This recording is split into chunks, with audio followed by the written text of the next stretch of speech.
राम जी जैसे रहते हैं उससे भी दयनीय स्थिति में मैं रहूंगा, उनकी बराबर की स्थिति में नहीं रहूंगा।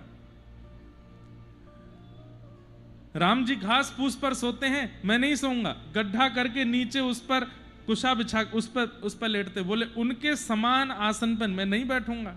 14 वर्ष वो जितनी कठिनाई करेंगे उससे कड़ी कठिनाई में मैं रहूंगा। राम जी कंदमूल फल खाते हैं, मैं पत्र खा करके रहूंगा। भैया वनवास राम जी का सबने सुना, पर हम आज वहां वचन देकर के आए हैं कि एक बार 4 दिन की भरत चरित्र की कथा वहीं सुनाएंगे नंदीग्राम में। और श्री भरत जी महाराज ने कैसा तप किया। वहां एक वट वृक्ष है, वृक्ष भीतर का पूरा खराब हो गया है, तो बाहर से एक और वृक्ष प्रकट हो गया अपने आप ही, और भीतर के खराब वृक्ष को ऐसे लिपेट करके ऊपर तक हरा भरा कर दिया है। सारी जितनी भी डालें आप देखेंगे सब आपस में ऐसे मिल रही है, मानो राम भरत जैसा, क्योंकि मिलन की ही प्रतीक्षा रही ना। मेरे राम जी आएंगे मैं ऐसे हृदय से लगाऊंगा, मेरे राम जी आएंगे मैं ऐसे चरण पकड़ूंगा। इतना मिलन का भाव वहां रखा गया कि वहां का वृक्ष की डालें भी सब आपस में एक दूसरे से मिल रही हैं। कहते हैं कि वट वृक्ष की जितनी भी डालें होती हैं प्राचीन, वो सब जमीन पर आती हैं, पर वहां की एक भी डाल जमीन पर नहीं आती। आने का प्रयास करते हैं तो वो जल करके भस्म हो जाते हैं। ऐसे सुंदर सुंदर वहां दर्शन करके आए। हनुमान जी महाराज जब संजीवनी लेकर के जा रहे थे दक्षिण की ओर, भरत जी ने देखा, देखते रहते थे कि दक्षिण की ओर कोई राक्षस आदि कोई प्रस्थान ना करे, हमारे भैया वहां हैं। हनुमान जी को जाते देखा तो उनको संशय हुआ, पता नहीं कौन है, इतना बड़ा पर्वत ले जाके कहीं फेंक ना दे सेना पर। बाण चला दिया। हनुमान जी महाराज जब गिरे तो जिस पर्वत को लेके जा रहे उसकी कुछ हिस्से वहां गिरे, एक हिस्से में हनुमान जी की आकृति बनी, वो हनुमान जी भी वहां विराज रहे। बहुत सुंदर, हमको तो इतना अच्छा लगा वहां बैठ करके। वहां तीर्थों का जल भरत जी महाराज ने कूप में विराजमान किया, उसका जल पान करके आए। इतना अद्भुत जल, आप लोग जरूर जाइएगा। वहां कुछ वार्ता मत कीजिएगा, थोड़ा बैठ करके केवल भरत जी का चिंतन कीजिएगा। कैसा भरत जी का, अगर अवसर मिला बीच कथा में, क्योंकि वो चरित्र बहुत बहुत करुण प्रसंग है श्री भरत जी का। अवसर मिलेगा तो कहूंगा, नहीं तो 4 दिवस की हमको वहां कथा करनी है, ये तो हम भूल आए। तो हमारे राजूदास जी महाराज बड़ी कृपा कर रहे हैं। आज साथ में ही श्री धर्मदास जी महाराज भी पधारे हैं, उनका भी बहुत बहुत अभिनंदन। आप सब लोगों का बड़ा सौभाग्य है कि अयोध्या के संतजन स्वयं ही आकर के यहाँ पर आपको दर्शन दे रहे हैं। कथा चल रही है, अयोध्या में निवास चल रहा है, संतों के दर्शन मिल रहे हैं, आनंद है। तो हम क्या निवेदन कर रहे थे? धर्म अर्थ काम और मोक्ष। जब प्रेम प्रधान होता है तो ना व्यक्ति को धर्म की इच्छा, ना अर्थ की इच्छा, ना काम की इच्छा, ना मोक्ष की इच्छा। भगवान श्री राम साकेत प्रस्थान कर रहे हैं अपनी लीला पूरी करके, सबके लिए विमान आया, सबको बैठा करके। कहते हैं कि महाराज कीट पतंगा जीव जंतु सबको लेकर के गए भगवान। अयोध्या में जो भी था कोई नहीं, सब साकेत गए थे, एकमात्र हनुमान जी नहीं गए। हनुमान जी प्रार्थना करते हुए कहते हैं, भगवान साकेत में आपकी कथा सुनने को मिलेगी? तो बोले साकेत में कथा नहीं होती।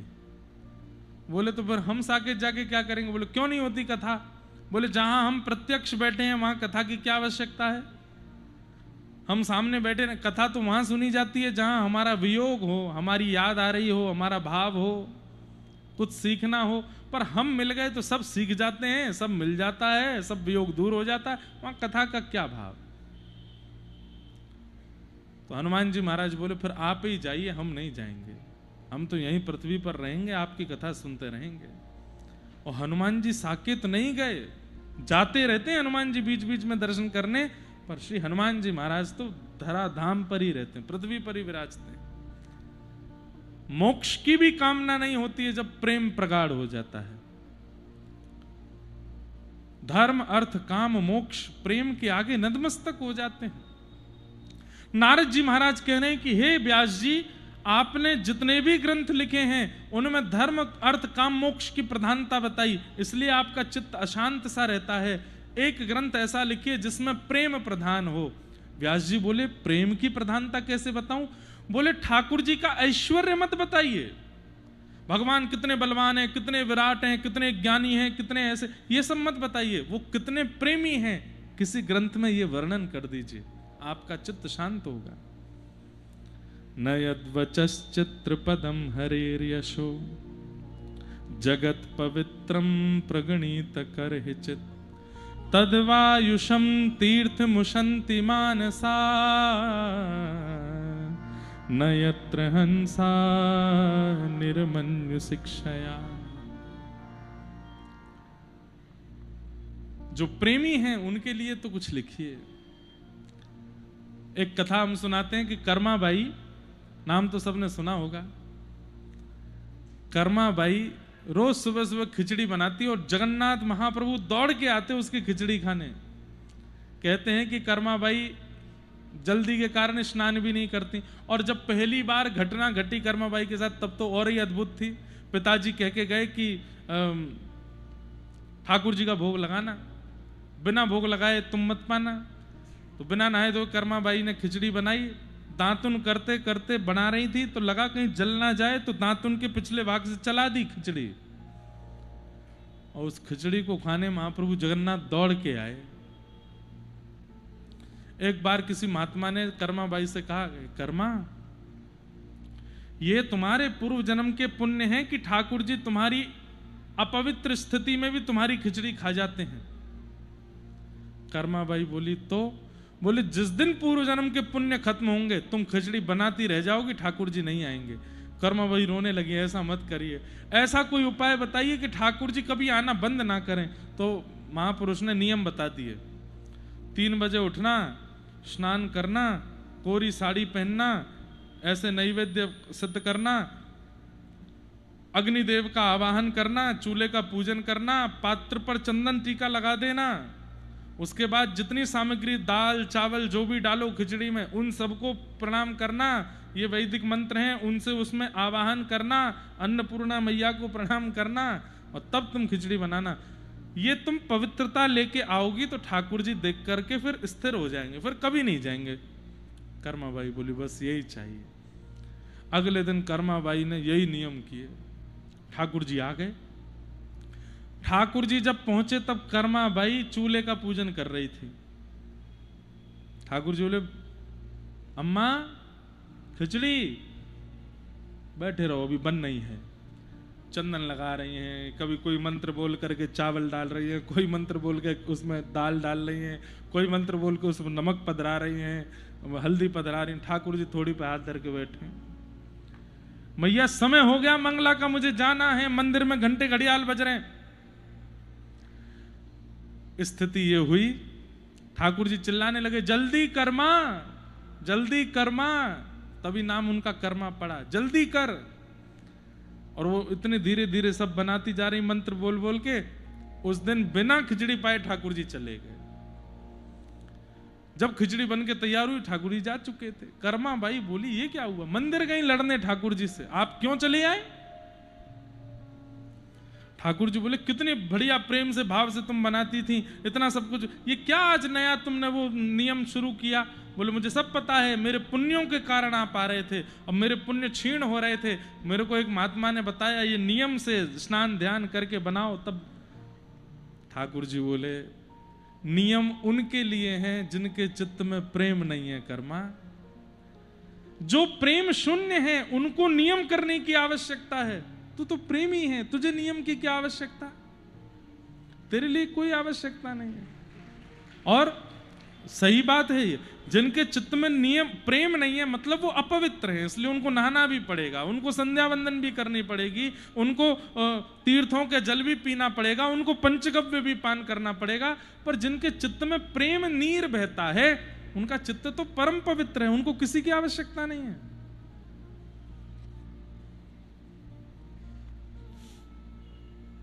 मधुमंगल श्रीदामा, जिनके मुंह पे लगी हुई कढ़ी ठाकुर जी जीभ से चाट जाते हैं, क्या करते थे वे? कुछ नहीं, केवल प्रेमी थे।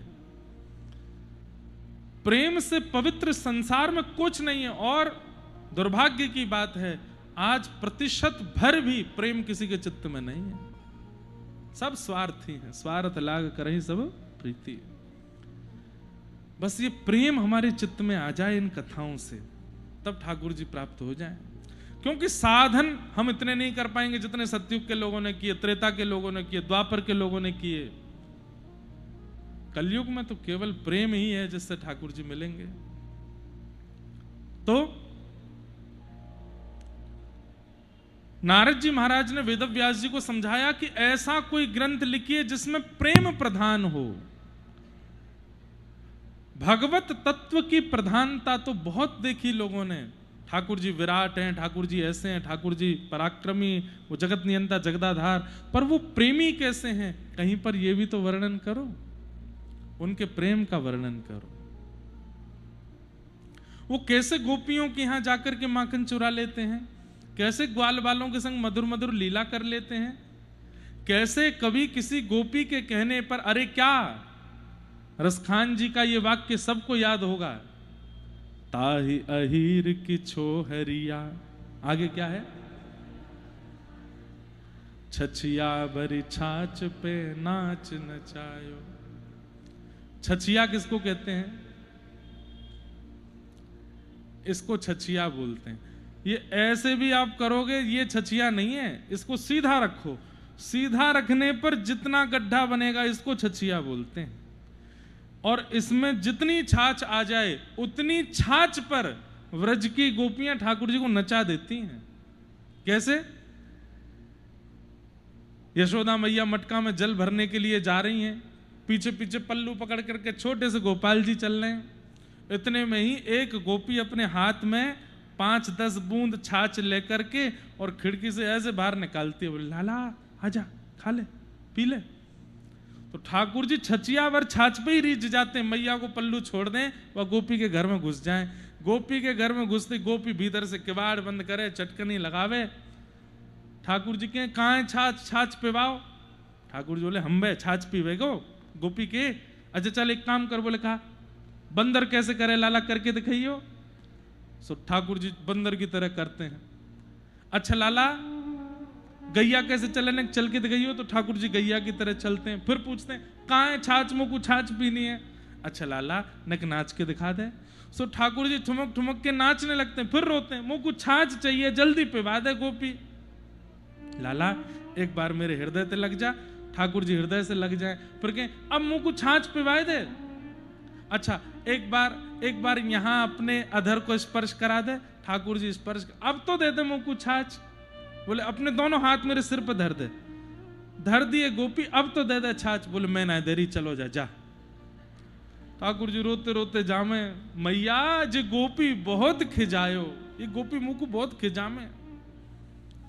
रसखान कह रहे हैं ब्रह्मादि देवता 4 मुखों से स्तुति गाते हैं, ठाकुर जी उनकी तरफ देखते तक नहीं है। बड़े बड़े गंधर्व जन नाद ब्रह्म स्वर प्रकट होकर के ठाकुर जी की वंदना करते हैं, ठाकुर जी नेत्र बंद करके पौड़े रहते हैं। लेकिन वही ब्रह्म जब ब्रजमंडल में आता है तो ये गोबर थापने वाली गोपियां, जो कभी विद्यालय नहीं गई, कभी विश्वविद्यालय नहीं गई, किसी गुरु की सन्निधि में नहीं गई, छछिया भरी छाछ पे नाच नचायो। कैसे? प्रेम, केवल प्रेम। व्यास जी ये लीला आपने कहीं लिखी? इतने पुराण आपने लिख दिए, कहीं पर भी ये लिखा कि इतनी सी छाछ पर ठाकुर जी मोहित हो जाते हैं?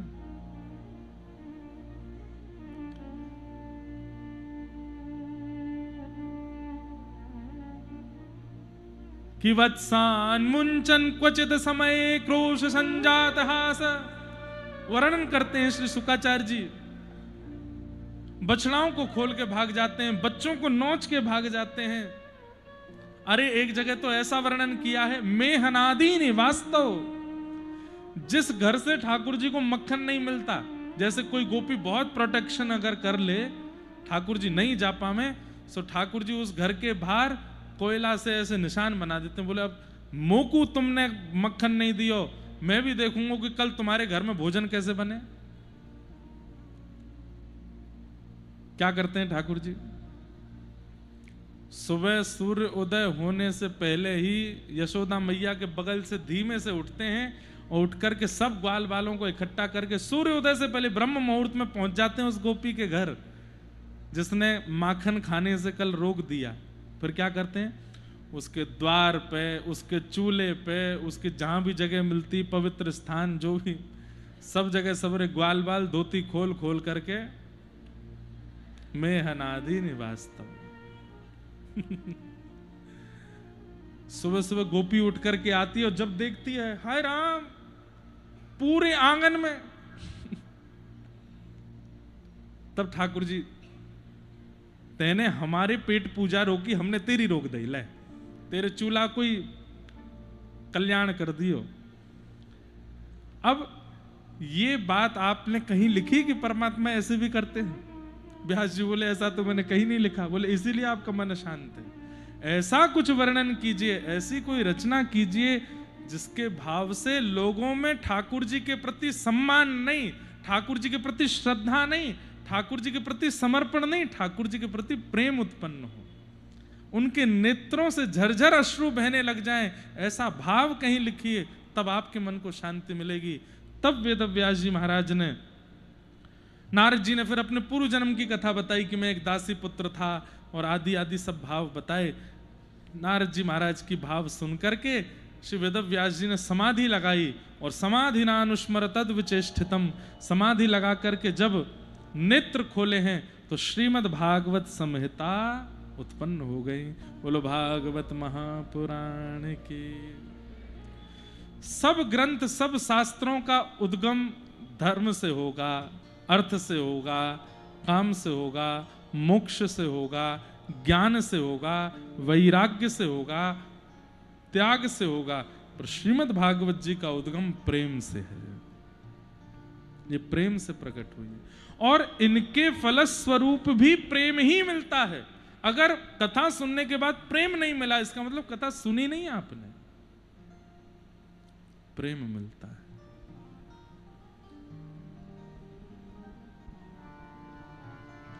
कितना प्रेम करते हैं ठाकुर जी। प्रेम के वश अर्जुन रथ हाँ क्यों, प्रेम के वश अर्जुन रथ हाँ क्यों, प्रेम के वश अर्जुन रथ हाँ क्यों, प्रेम के वश अर्जुन रथ हाँ क्यों, भूल गए ठकुराई हो, भूल गए ठकुराई, सबसे ऊंची प्रेम सगाई, सबसे ऊंची प्रेम सगाई। हमारे श्री रामायणी जी, राजेश रामायणी जी एक बहुत सुंदर कथा सुनाते। उन्होंने भी हमारे यहाँ कथा की। हमारे यहाँ हर वर्ष कथा होती है दिसंबर में अपने निवास पे। हम और पिताजी यजमान होते हैं। भारत के लगभग सब श्रेष्ठ संतों की वहाँ कथा वृंदावन में हम कराते हैं। अयोध्या से हमारे असरफी भवन वाले पूज्य श्री श्रीधराचार्य जी महाराज की एक बार कथा हुई। हमारे यहाँ के परम विद्वान श्री रामानंदाचार्य जी महाराज, उनकी एक बार वाल्मीकि रामायण की कथा हुई। रामानंदाचार्य जी महाराज की कथा सामान्य जनमानस तो सुन ही नहीं सकते, उनकी कथा व्यास लोग सुनते हैं। ऐसे महापुरुष अयोध्या के। हमारे परम पूजनीय श्री राघवाचार्य जी महाराज, 2 बार उनकी राम कथा हुई। मलुक पीठ वाले महाराज जी की 3 बार कथा हो चुकी। परम पूजनीय जगत गुरु श्री रामभद्राचार्य जी महाराज की 2 बार कथा हुई। बड़े बड़े संतों की खूब कृपा से, पाराशर जी महाराज की एक बार भागवत हुई, सब संतों ने कृपा करके कथा सुनाई। एक बार राजेश रामायणी जी की कथा, वो बहुत सुंदर एक प्रसंग सुनाया उन्होंने। क्या, कैसे प्रेमी हैं ठाकुर जी।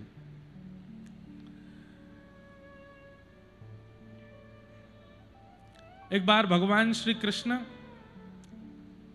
अपने शालिग्राम, ठाकुर जी भी शालिग्राम पूजन करते हैं और नित्य संध्या करते हैं। तो पूजन कर रहे थे, तभी अर्जुन से कहा, अर्जुन एक काम करो। बोले क्या? बाहर बगीचे से कुछ पुष्प तोड़ के लाओ हमारी पूजा के लिए। अर्जुन बोले जाते हैं। जैसे ही अर्जुन पुष्प तोड़ने के लिए गए, दूर से हनुमान जी महाराज ने अर्जुन को आते देखा। हनुमान जी महाराज बोल गए, कौन हो तुम, क्या कर रहे हो? अर्जुन ने कहा, मैं अर्जुन हूं, भगवान श्री कृष्ण ने पूजा के लिए पुष्प मंगाए हैं, तोड़ के ले जा रहा हूं। हनुमान जी बोले, कम से कम इतना तो तुमको आना चाहिए कि पूछ लें पहले कि भाई हम पुष्प तोड़ लेंगे, नहीं बिना पूछे पुष्प तोड़ रहे हो। अरे भैया, कोई ऐरे गहरे भाव के लिए नहीं है, ठाकुर जी की पूजा के लिए पुष्प तोड़ रहे हैं। हनुमान जी बोले, कुछ भी हो, पूछ तो लेना चाहिए था कि भाई हम पुष्प तोड़ लें कि नहीं, बिना पूछे पुष्प तोड़ रहे हो। अरे हम अपने लिए नहीं तोड़ रहे, हमारे ठाकुर जी श्री कृष्ण हैं, उनको पूजा के लिए हम। अच्छा अच्छा अच्छा, तोड़ दो तोड़ दो तोड़ दो। क्यों? उनका नाम सुन के इतना ऐसे कैसे हो गए? बोले क्योंकि वो खुद चोर हैं, उनका सेवक चोर होगा कोई बड़ी बात नहीं है। चोर का सेवक चोर ही होगा, ले जाओ ले जाओ, आपसे कुछ नहीं कहेंगे हम। अब आपने परिचय दे दिया ना कि किन के दास हो। हमारे राघव जी के होते तो ऐसा कर ही नहीं सकते थे आप, ये तो कन्हैया वाले हो ना। अच्छा, ये अयोध्या और वृंदावन में ये हल्की नोक झोंक चलती ही रहती है। आप लोगों की तो नहीं होती, हमारी होती रहती है। यहाँ के जब संत जनों से मिलते हैं तो यहाँ के संत जी कहेंगे, हमारे राघव जी को देखो, राजा हैं, मुकुट पहन करके रहते हैं, ऐसे रहते हैं ऐसे रहते हैं। तुम्हारो कहा है, वो तो घर घर जाके माखन चुराए, किसी घर में कुछ करिया, किसी घर में कुछ करिया। हमारे राघव जी देखो, एक पत्नी व्रती हैं, सीता जी के संग रहते, उसके अलावा किसी। तुम्हारे ठाकुर जी सबरी गोपी अपना ली, ऐसे करते रहते हैं। पर उसमें भी एक विनोद है। हनुमान जी महाराज बोले, ले जाओ ले जाओ ले जाओ। आपने बढ़िया परिचय दे दिया ना कि किन के सेवक हो, ले जाओ। अर्जुन को बहुत बुरी लगी, बोले देखो हमसे आप कुछ भी कह लो, हमारे स्वामी के लिए कुछ नहीं कहोगे। नहीं नहीं, हम तो कुछ कह ही नहीं रहे, ये तो जगत विदित है। ये हम कहें, हम आरोप लगावें तो बात आपको हमसे कहनी चाहिए। ये तो दुनिया जानती है कि वो चोर हैं। अर्जुन कहते वो फिर चोर बोल रहे हो। बोले तो चोर को चोर ना कहें तो क्या कहें? बोले आप हमारे स्वामी के पास बाद में जाइएगा, पहले हमसे ही निपट लीजिए। हनुमान जी बोले, अच्छा तो हमको ललकार रहे हो? बोले हाँ, हम ललकार रहे हैं आपको। बोले तो फिर हो जाए? बोले हो जाए। क्या करना है बताओ? बोले आप लोगों ने लंका जाने के लिए इतने बड़े बड़े पत्थर पहाड़ तोड़े, और फिर जो पत्थरों को नल नील से छुपा छुपा करके वो सेतु बनाया, कितना दिन लगा, कितना समय व्यर्थ गया, कितने लोगों का मैं अगर उस समय होता, श्री कृष्ण का दास अर्जुन यदि वहां होता, अपने गांडीव धनुष को उठा के ऐसे बाण छोड़ता, बाण से ही एक सेतु बन जाता और सब चल करके उस पर वहां तक पहुंच जाते। हनुमान जी बोले, अच्छा कितने करोड़ कितने खरब बानर उस सेतु पर चल करके गए थे? तो बोले तो हाँ, मैं ऐसा ही बना था कि सबने। बोले तू एक काम कर, तू अभी पुल बना, अकेला मैं निकल के दिखाऊंगा उस पे से, वो मेरा भार सह जाएगा, तो तुम जो कहोगे सो करूंगा। अर्जुन बोले देख लीजिए। बोले मैं देख रहा हूं बाकी बानर सेना दूर की, अकेला मैं निकल के दिखाऊंगा, तुम बनाओ सेतु। अर्जुन बोले बना। हनुमान जी बोले, अच्छा अगर मैं निकल गया तो तुम क्या करोगे?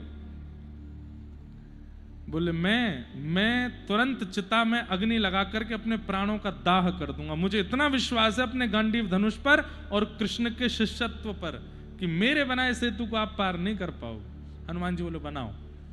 अर्जुन ने गांडीव धनुष से लेकर के बाण जैसे ही बनाया सेतु, हनुमान जी महाराज बोले चढ़ जाएं? बोले चढ़ जाइए। जैसे ही हनुमान जी महाराज चढ़े, चढ़ करके पार तो किया ही किया, बल्कि पार करके पल्ली तरफ जाके अपने अंगुष्ठ का एक जोर का स्पर्श कराया, पूरा सेतु तोड़ और दिया। कहो अर्जुन जी, तुम्हारा सेतु हमारे एक पैर के अंगुष्ठ के भार को नहीं सह पाया। इतने सारे बानर उस सेतु पर चल करके गए और तुम यहां खड़े खड़े हमको ज्ञान दे रहे हो। हमारे एक पैर के अंगुष्ठ के भार को नहीं सह पाया ये सेतु, और तुम कह रहे हो कि तुम बाणों से सेतु बना देते हो। अर्जुन जी के नेत्र नीचे हो गए, बोले हमारा पूरा सब भाव सब धरा रह गया, बड़ी बड़ी बातें सब धरी रह गई। लगाओ चिता। चिता बनाई, चिता में जाकर के महाराज अर्जुन जी लेट गए। बोले लगा दीजिए अग्नि। हनुमान जी महाराज ये सब कर रही जरूरत नहीं, उठा। बोले नहीं नहीं, वचन तो मैं निभाऊंगा। मैंने कहा था कि अगर मेरा सेतु टूट गया तो मैं प्राण त्याग दूंगा, अब मैं प्राण त्यागूंगा। हनुमान जी महाराज बोले भैया तेरे पांव पड़ूं, तू मत करे ऐसे। बोले नहीं, अब तो मैं प्राण त्यागूंगा। तो हनुमान जी ने नेत्र बंद करके श्याम सुंदर का ही स्मरण किया। हे गिरधारी पधारो, इसको बचाओ, ये नया बवाल हो जाएगा।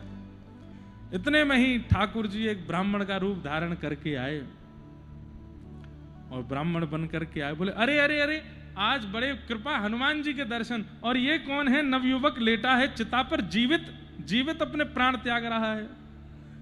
ब्राह्मण देवता ने कहा मैं अर्जुन हूं, हमारे बीच में ऐसे ऐसे बात हुई थी। मैंने कहा कि मैं सेतु बना दूंगा, अगर आपका भार सह गया तो आप जो कहोगे वो मैं करूंगा, और यदि वो भार नहीं सह पाया तो मैं अपने प्राण त्याग दूंगा। अब वो भार नहीं सह पाया, इनके अंगुष्ठ मात्र से टूट गया, तो मैं प्राण त्याग रहा हूं। ब्राह्मण देव बोले बात तो बहुत अच्छी है, परंतु भैया देखो, आपस में ही दो लोग प्रतियोगिता कर लें और फिर प्रतियोगिता में विजय और अविजय का निर्णय कर लें, ऐसा नहीं होता। तीसरे व्यक्ति को रखा जाता है जो विजय और अविजय बताता है, कौन जीता कौन नहीं जीता। तीसरा कोई था तुम्हारे बीच में? बोले तीसरा कोई नहीं था, एक प्रतियोगी ये थे, एक मैं था। तो बोले वो प्रतियोगिता निरस्त हो गई, दोबारा प्रतियोगिता करो, अब की बार मैं देखूंगा, अगर मैंने देख करके पहचान लिया तो फिर प्रतियोगिता की विजय अविजय होगी। अर्जुन बोले हाँ हाँ हाँ, ये बहुत बढ़िया, बड़े भैया हमारे तो प्राण बचेंगे, एक बार और धनुष बनाता हूं, अब की बार और बढ़िया वाला मंत्र बोलूंगा, भारी वाला बनेगा। हनुमान जी महाराज ब्राह्मण देवता को देख करके मुस्कुरा रहे थे। ब्राह्मण देवता बोले क्यों हंस रहे हो? बोले हम जान रहे हैं आप कौन हो, हम सब समझ रहे हैं आप कौन हो, क्या करने आए हो, लेकिन कोई बात नहीं, फिर से बनाओ। अब की बार अर्जुन ने जैसे ही महाराज बाण से पूरा सेतु बनाया, हनुमान जी महाराज समझ तो गए थे कि कुछ तो होगा। राम जी का स्मरण किया, राम जी का स्मरण करने के लिए आंख बंद करी, दिखे वो ब्राह्मण देवता ही, राम जी नहीं दिखे। समझ गए, बोले अब ये फंसेंगे हम। जैसे ही सेतु के ऊपर गए, सेतु तस से मस नहीं, जोर जोर से हनुमान जी महाराज कूदने लगे। अरे महाराज आकाश से जाकर के और तीव्र से वेग से नीचे आकर के अपने पाद प्रहार करें उस सेतु पर, लेकिन सेतु ना टूटे। हनुमान जी महाराज अर्जुन की ओर देखे, अर्जुन जोर जोर से उछल रहा था, मैं जीत गया, मैं विजयी हो गया, अब हुई है प्रतियोगिता, देखा आपने? हनुमान जी महाराज बोले ऐसे नहीं, नीचे देखो, इसके नीचे कुछ तो है। नीचे जाकर के देखा तो भगवान कच्छप रूप धारण करके आ गए थे, पूरे सेतु को अपने कंधे पर रख करके खड़े थे। हनुमान जी महाराज चरणों में गिर गए, बोले भगवान ये सब आपकी लीला है। अर्जुन बोले ये सब नहीं, अब आप हार गए हो, अब आप क्या करेंगे ये बताओ। बोले जो तुम कहोगे सो करेंगे। इतने में ही ब्राह्मण देवता का रूप त्याग करके ठाकुर जी प्रकट हो गए, और प्रकट होकर के अर्जुन से बोले अर्जुन इनसे कह दो आपने जो हार आपकी हुई है उसके बदले हमें जो आपसे कराना अभी नहीं कराएंगे, समय आने पर कराएंगे, इनको भेज दो। हनुमान जी महाराज प्रणाम करके चले गए। समय आया महाभारत युद्ध का, और जब द्वारिका में दुर्योधन और अर्जुन दोनों गए भगवान से सहायता मांगने के लिए, तो भगवान ने स्पष्ट कह दिया, एक तरफ अकेला मैं रहूंगा, एक तरफ मेरी पूरी द्वारिका की सेना रहेगी, और मेरी द्वारिका की सेना सशस्त्र रहेगी, और मैं जिस तरफ रहूंगा वहां अस्त्र नहीं उठाऊंगा। ऐसा निर्णय लिया कि दुर्योधन तुरंत बोला, भगवान आपका अर्जुन से बहुत प्रेम है, एक काम कीजिए, आप अर्जुन की तरफ चले जाओ, मैं सेना ले जाता हूं। भगवान बोले, अर्जुन तुम राजी हो? बोले कि हम तो बस राजी हैं, आप ही रहो, हमारे पास और कुछ नहीं चाहिए। सेना लेकर के दुर्योधन चला गया। अर्जुन जब भगवान के पक्ष में रहा तो भगवान ने बहुत डांटा अर्जुन को, बोले तू एक बार भी ये नहीं बोल सकता था कि सेना मुझे दे दो, वैसे ही तुम्हारे पास सेना कमजोर है, अरे सेना मांग लेता, मैं अकेला चला जाता, इनके पक्ष में अस्त्र शस्त्र उठाना नहीं है, युद्ध मुझे करना नहीं, खड़े रहना है। भगवान मैं आपसे कुछ मांगने नहीं आया था, मैं आपको मांगने भी नहीं आया था, तो बोले मैं खुद को देने आया था। महाभारत युद्ध होने वाला है, मुझे अपनी शरण में ले लीजिए और कैसे युद्ध करना है मुझे बता दीजिए, मैं खुद को देने आया हूं, मुझे कुछ नहीं पता है, मैं आपकी शरण में हूं, आप बताइए अब मैं क्या करूं। जैसे ही अर्जुन ने सिर अपना ठाकुर जी के चरणों में रख करके अपना हाथ भगवान की भुजा में दिया, मेरी लाज बचाइए, मुझे क्या करना है, मुझे कुछ नहीं पता, आप बताओ। ठाकुर जी इतने आनंदित हो गए अर्जुन से, भगवान ने सबसे पहला निर्णय लिया, बोले अर्जुन जब राम रावण युद्ध बिना हनुमान के नहीं हुआ तो फिर महाभारत युद्ध कैसे होगा। तुम याद करो, तुमने वचन दिया है हनुमान जी को कि तुम उनसे सहायता लोगे। बोले हाँ। हनुमान जी को तुरंत बुलाओ और बुला करके अपने रथ के ध्वज पर विराजमान करो, कपित ध्वज बन करके वे बैठेंगे और युद्ध चाहे तुम्हारी 4 लोगों की सेना हो और उनकी 4 करोड़ की सेना हो, अकेले हनुमान जी महाराज तुमको युद्ध जिता के ले जाएंगे। मैं अस्त्र शस्त्र नहीं उठाऊंगा, लेकिन हनुमान जी की उपस्थिति से तुम युद्ध जीतोगे, अपना वचन मांग लो। तुरंत अर्जुन गए हनुमान जी के पास, हनुमान जी महाराज सब आनंद मंगल। हनुमान जी बोले सब कृपा है, क्या आज्ञा। बोले याद है वर्षों पहले आपकी हमारी प्रतियोगिता हुई थी जिसमें आप बहुत बुरी तरह हार गए थे। हनुमान जी बोले अब बोलो मत ज्यादा, ये बताओ करना क्या है। बोले हमने कहा था कि जो हम कहेंगे आपको करना पड़ेगा, महाभारत युद्ध हो रहा है, आप चलो।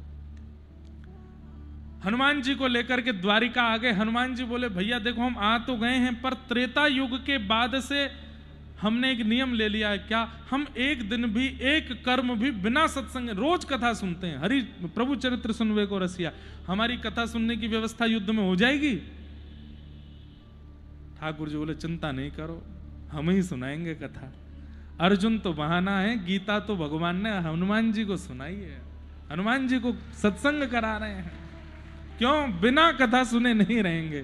तो महाराज यदा यदा ही धर्म से यहीं से ही शुरू होते हैं ठाकुर जी, और हनुमान जी महाराज प्रेम पुलकित होकर के संपूर्ण कथा सुन रहे हैं।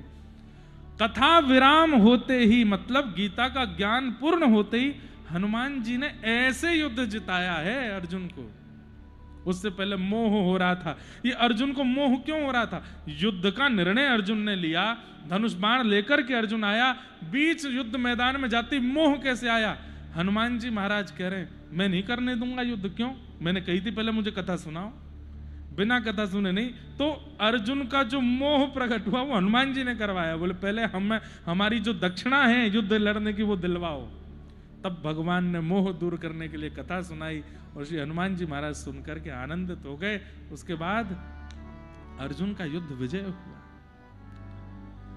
स्वयं भगवान आज्ञा करते हैं कि भाई धर्म युद्ध हो, संसार युद्ध हो, महाभारत हो, राम रावण युद्ध हो, हम सब भी युद्ध लड़ रहे हैं बंधुओं अपने जीवन के साथ, इस युद्ध में बिना हनुमान जी के मत जाइएगा, हनुमान जी को संग लेकर के चलोगे। और बस करना क्या है, हनुमान जी को संग तो ले लेते हैं लेकिन हनुमान जी को जो चाहिए वो हम देते नहीं है, क्या, उनको कथा सुनाओ।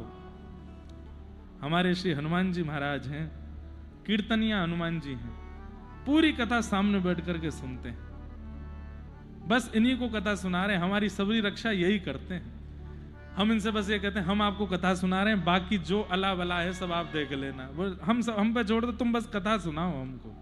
ये कथा सुनते, प्रभु चरित्र सुनवे को रसिया, राम लखन सीता मन बसिया। ठाकुर जी कितने प्रेमी हैं, कैसे कैसे कहां कहां किस किस लीला को जोड़ देते हैं, ठाकुर जी की लीला है। ऐसे ठाकुर जी के भाव से यहां श्री वेदव्यास जी महाराज ने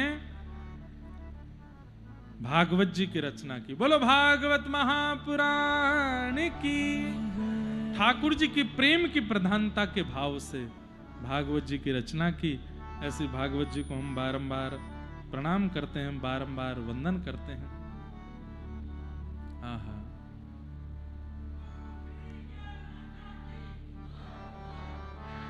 वाह। हमारे साथ हैं भगवान, हमें किस बात की चिंता। हमारे साथ हैं भगवान, हमें किस बात की चिंता। हमारे साथ हैं भगवान, हमें किस बात की चिंता। हमारे साथ है भगवान, हमें किस बात की चिंता। किया करते हो क्यों दिन रात तुम बिन बात की चिंता। किया करते हो दिन रात क्यों बिन बात की चिंता। किया करते हो क्यों दिन रात तुम बिन बात की चिंता। क्या करते हो तुम दिन रात क्यों बिन बात की चिंता। तेरे स्वामी को रहती है, तेरे स्वामी को रहती है, तेरे स्वामी को रहती है। तेरे स्वामी को रहती है। तेरे हर बात की चिंता, तेरे स्वामी को रहती है, तेरी हर बात की चिंता। हमारे साथ है घनश्याम, हमें किस बात की चिंता। हमारे साथ है घनश्याम, हमें किस बात की। बोल राधा रमण लाल की।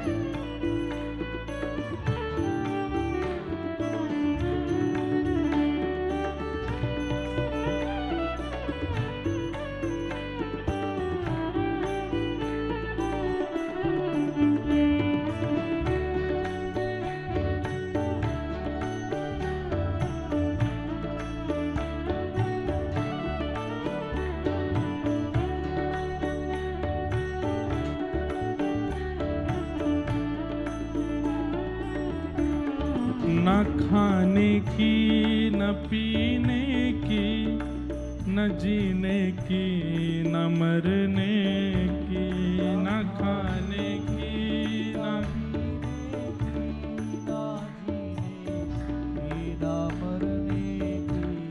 न खाने की न पीने की, न जीने की न मरने की।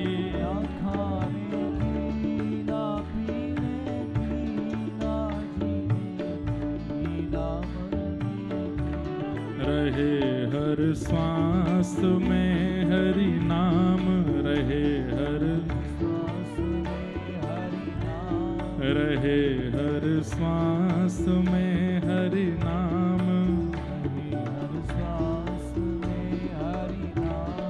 के प्रिय भाव की चिंता, रहे हर श्वास में भगवान के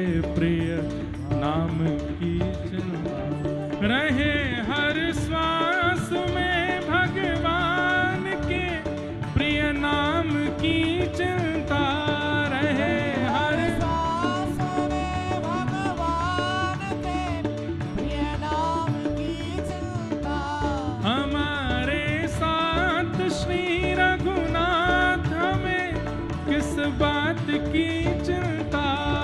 हमारे साथ है भगवान, हमें किस बात की चिंता। हे हमारे साथ है घनश्याम, हमें किस बात की चिंता। हमारे साथ है घनश्याम, हमें किस बात की चिंता। कि ध्रुव प्रहलाद गणिका गज अजामिल को बारा था। प्रहलाद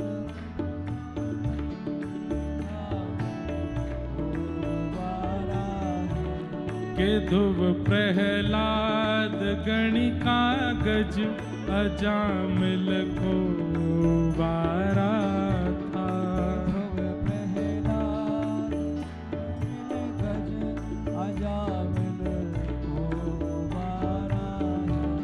उन्हीं का कर रहे गुणगान, उन्हीं का कर रहे गुणगान, उन्हीं का कर रहे गुणगान।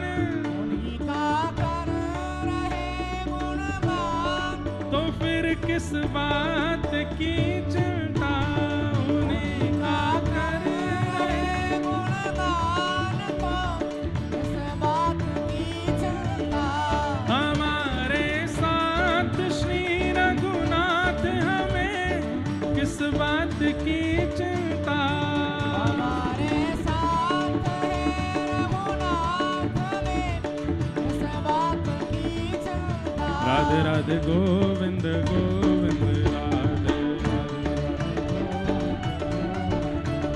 श्री राधे राधे गोविंद गोविंद राधे। गोविंद राधे गोपाल राधे, गोविंद राधे गोपाल राधे। हरि गोविंद राधे गोपाल राधे, हरि गोविंद राधे गोपाल राधे। हे भजो राधे राधे गोविंद गोविंद राधे, भजो राधे राधे गोविंद गोविंद राधे, भजो राधे राधे गोविंद गोविंद राधे।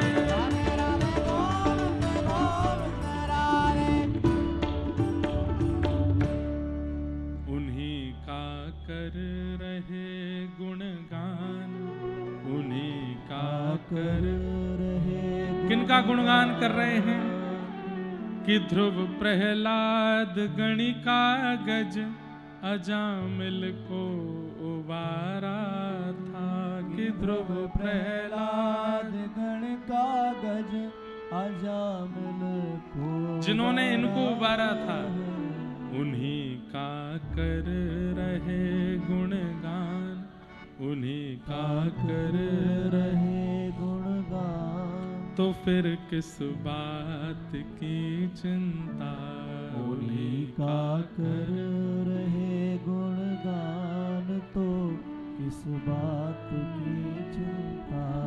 दीवाने बन गए हैं अब, हमें दुनिया से क्या लेना। दीवाने बन गए हैं अब, हमें दुनिया से क्या लेना। सभी कुछ कर दिया जब दान, सभी कुछ कर दिया जब दान। क्या दान किया है। सब कुछ।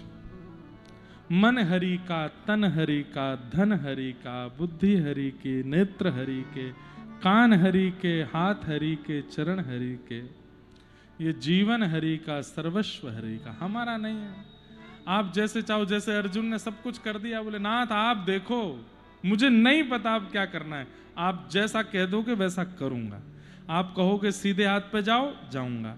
आप कहोगे कुआं में कूदो, कूद जाऊंगा। अरे महाराज, पीपा जी महाराज दर्शन करने के लिए गए श्री रामानंदाचार्य भगवान का, और जैसे ही गए तो द्वार पर जाकर के सेवकों ने कह दिया, महाराज धीराज श्री पीपा महाराज पधारे हैं दर्शन करने के लिए। भीतर जाकर के सेवकों ने कह दिया कि महाराज धीराज पीपा महाराज आए हैं। जब इतनी उपमाएं देकर के रामानंदाचार्य जी का नाम, उनको नाम बताया गया, तो उन्होंने कहा अभी दर्शन नहीं देंगे, उनसे कहो कल आना। पीपा महाराज को लगा कि महाराज धीराज आदि आदि ये सब उपमाएं देकर के बताया गया हो, वहां से आए आदि, तो कोई भी मिलने आता है, ये मना कर रहे हैं। तो अगले दिन उन्होंने सेवकों से कहा, महाराज धीराज आदि आदि ये सब मत बोलना, बस बोलो पीपा महाराज आए।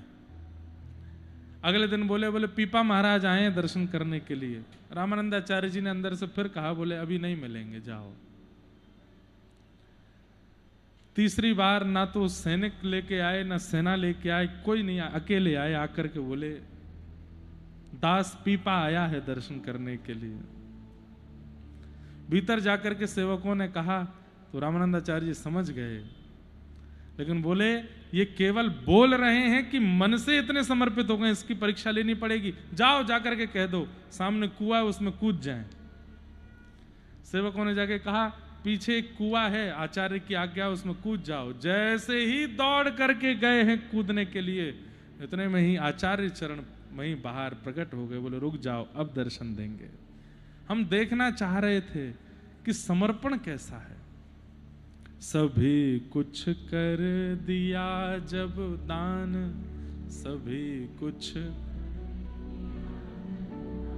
और ये सब समर्पण करना है, ये भगवान ने अर्जुन को सिखाया है।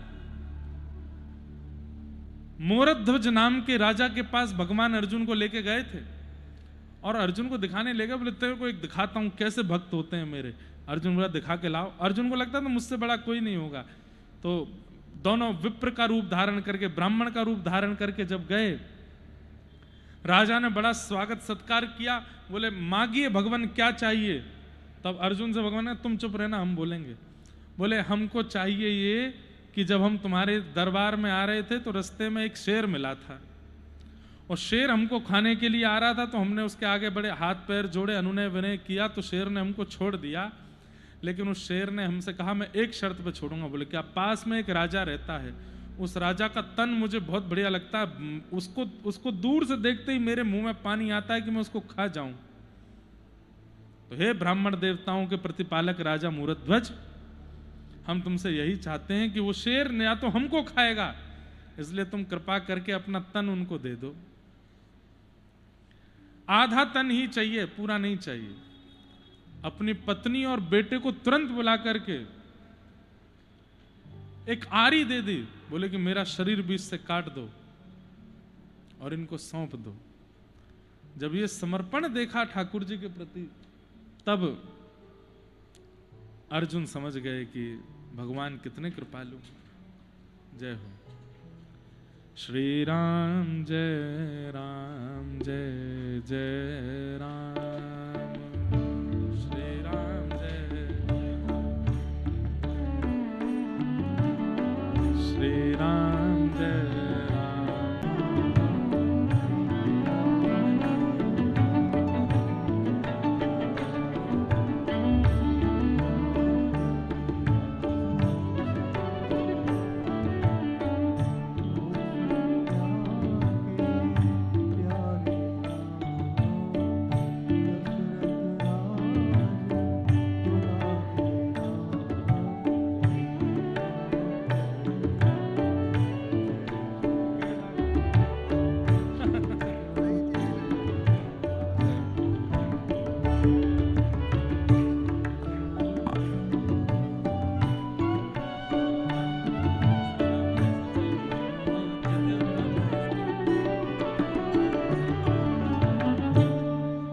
बोलो राजा रामचंद्र भगवान की।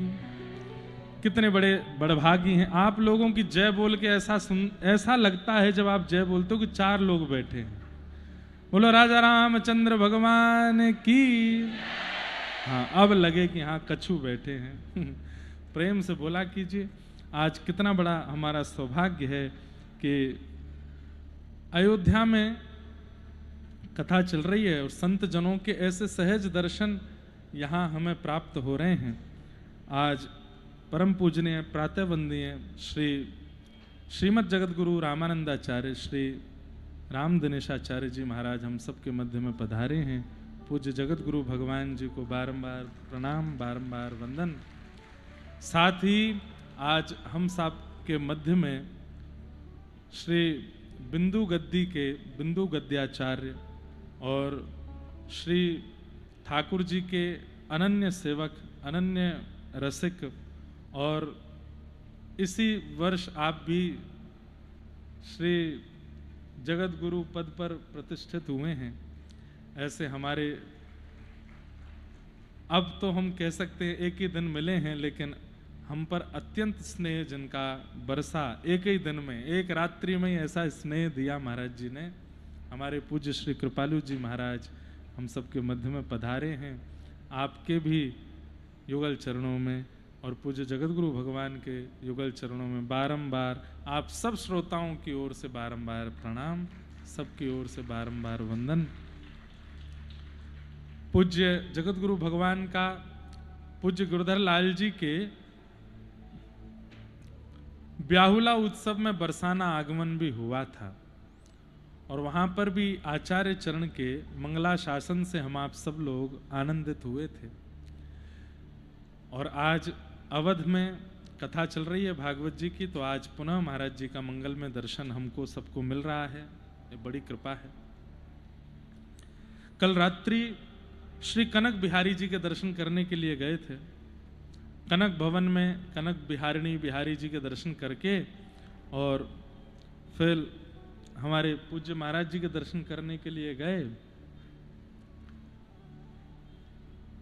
आपके पूज्य बड़े महाराज जी कुछ महीनों पहले जब श्री रेवासा धाम में परम पूजनीय श्री मलुक पीठ वाले महाराज जी के सानिध्य में दास की कथा थी, तो वहां बड़े महाराज जी आए थे और उनका उद्बोधन और उनका व्यवहार, स्वभाव और वक्तव्य सब कुछ इतना आनंदित और इतना मनमोहक था।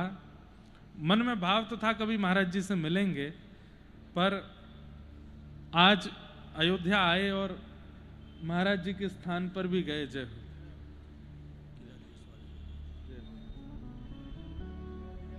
बड़ी कृपा है। पूज्य श्री किलाधीश वाले पूज्य महाराज जी भी पधारे हैं।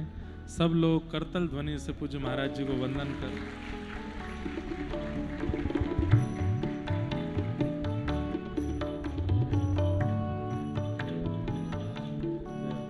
बड़ी कृपा।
आज तो बड़ी कृपा हुई सब संतों की।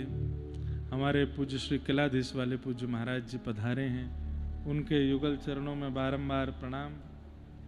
साथ ही महाराज जी हैं जिनको संपूर्ण अयोध्या में प्रेम से सब संतजन बोलते हैं हाईटेक एमबी बाबा। हाईटेक मतलब सब नई नई टेक्नोलॉजी उनको खूब बढ़िया आती हैं, और एमबी का मतलब है मैथिली बिहारी, मिथिला बिहारी हैं। हाईटेक एमबी बाबा आप भी पधारे हैं। आपका प्रथम दर्शन हमको पूज्य श्री राघवाचार्य स्वामी जी के स्थान पर हुआ था, महाराज जी ने कराए थे। और सब संतजन पधारे हैं। सबको हम बारंबार प्रणाम करते हैं, बारंबार आप सब लोगों की ओर से वंदन करते हैं, नमन करते हैं। और बस थोड़ी देर में हम अपना भाव और कह लें, फिर उसके बाद सब संतों के भी थोड़े थोड़े आशीष सुनेंगे। श्री अयोध्या जी में इतने संतजन आ रहे हैं तो इसका मतलब है कि ठाकुर जी अपने प्रतिनिधियों को ही भेज रहे हैं। किसी रूप में श्री लखनलाल जी आए हैं, किसी रूप में श्री भरत जी आए हैं, किसी रूप में श्री राघव जी पधारे हैं, किसी रूप में श्री हनुमंत लाल जी आए हैं। अब वो आपकी दृष्टि का अनुभव होना चाहिए कि कौन किसके प्रतिनिधि हैं, वो आप अपने नेत्रों से अनुभव कर लीजिए कौन किसके प्रतिनिधि के रूप में है। हम वृंदावन से आए तो ब्रज के लाला के प्रतिनिधि तो हम ही हैं। अब बाकी सब प्रतिनिधि स्वरूप यहां विराज रहे हैं। कल इतना आनंद हुआ,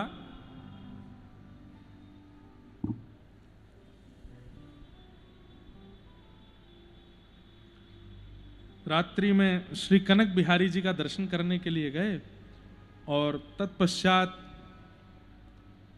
दशरथ महल के पूज्य महाराज जी, हमारे पूज्य श्री कृपालु जी महाराज, उनके स्थान पर गए। आपकी जो परंपरा है श्री बिंदु गादी, श्री रामानंद संप्रदाय में बिंदु गादी है जहां पर संत जन जैसे मध्य में श्री धारण की जाती है। श्री मतलब जैसे रामानु संप्रदाय में भी श्री लक्ष्मी है, रामानंद संप्रदाय में श्री सियाजू हैं। श्री जी का ही भाव श्री के रूप में मध्य में धारण करते हैं और दोनों तरफ ठाकुर जी की पादुका, नीचे आसन। और रामानंद परंपरा में राम, लक्ष्मण और मध्य में श्री जी विराजती। तो महाराज जी से हमको पूज्य मलुकपीठ वाले महाराज जी ने भी सुनाई थी कथा, पर हमको विस्मृति हुई तो हमने कल फिर पूछा, महाराज जी अपनी जो गादी है बिंदु गादी, इसका जो इतिहास है वो कथा कैसे है?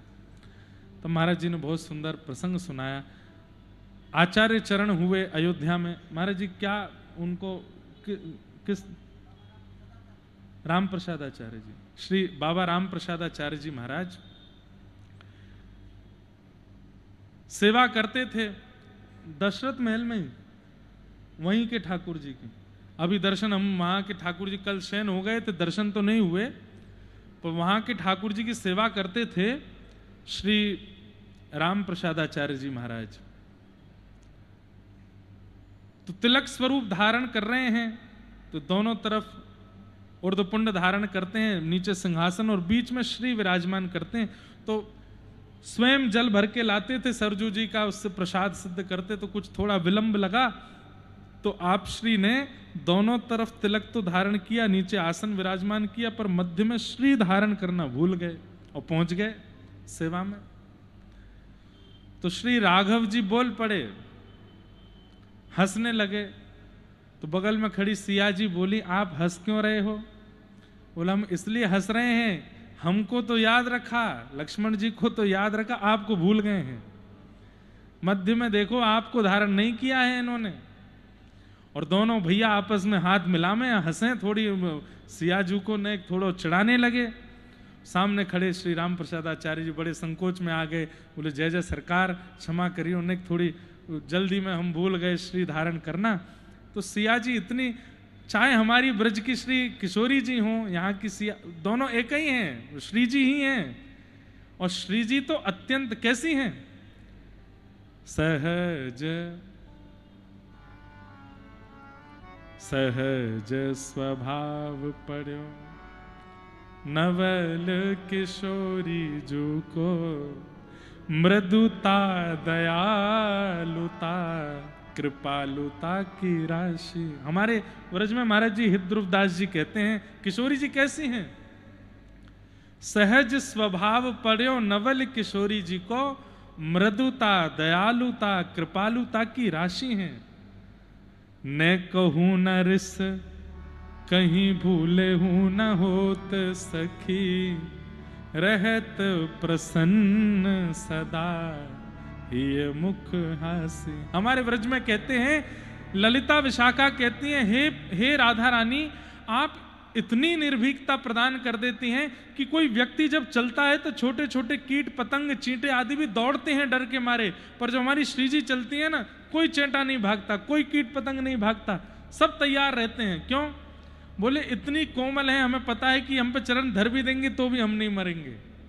ऐसी हमारी श्री जी है, ऐसी हमारी श्री किशोरी जी, वैसी ही हमारी किशोरी जी श्री जानकी जी हैं। बड़ी कृपा है उनकी। तो श्री ठाकुर जी हंसने लगे, बोले देखो हमको याद रखा, लखन जी को याद रखा, दोनों तरफ तो धारण किया लेकिन मध्य में श्री धारण नहीं की। किशोरी जी भूली, ये हमको भूल गए होंगे पर हम तो इनको नहीं भूली ना। इधर आइए आचार्य चरण। और श्री राम प्रसाद बाबा जी को अपने समीप बुला करके किशोरी जी ने अपनी बिंदी उतार करके उनके माथे पर लगा दी, मध्य में श्री। और तब से कहा अब से आपकी परंपरा यही है, बिंदु गद्दी है, अब आप बिंदी ही लगाओगे। तो ऐसी परंपरा आचार्यों की यहाँ विराजमान, उसी को बिंदी गादी कहते हैं हमारे रामानंद परंपरा में। तो श्री बिंदु गद्याचार्य पूज्य बड़े महाराज जी भी एक दिन कृपा अगर होगी तो पधारेंगे कथा में। आज वहीं के छोटे महाराज जी पधारे हैं, उनको बारंबार वंदन करते हैं। इतना प्रेम इतना स्नेह दिए। कल प्रेम की ऐसी सुंदर व्याख्या कर रहे थे महाराज जी, बोले देखो दुनिया के लोग प्रेम में गुलाब देते हैं, पर गुलाब का स्वरूप क्या है? बिखर जाता है, नेक में ही पत्ते टूट जाते हैं। बोले हम संत जन बढ़िया हैं। बोले क्यों? बोले हम प्रेम में गेंदा का फूल देते हैं, वो टूटता ही नहीं है खुलता ही नहीं, सदैव है, सूखने के बाद भी संग ही रहता है। गुलाब तो सूखने के बाद बिखर जाता है। आज के संसार के लोग गुलाब देते हैं क्योंकि उनका प्रेम भी ऐसा ही है, बिखरने वाला। हम संत जन गेंदा की माला पहनाते हैं, कभी नहीं बिखरता। आप तो और अच्छा उसका व्याख्यान कर रहे थे, बहुत सुख मिला। हमारे जगत गुरु भगवान विराजे हैं, आपका वैदुष्य, आपकी वाणी सब बरसाने में ब्रजवासी जन तो उससे आनंदित हुए ही, और आज पुनः आपका आगमन और आपकी वाणी का रस हम लोग लेंगे। साथ ही आज लक्ष्मण किला के पूज्य परम पूजनीय श्री मैथिली रमन शरण जी महाराज भी पधारे हैं।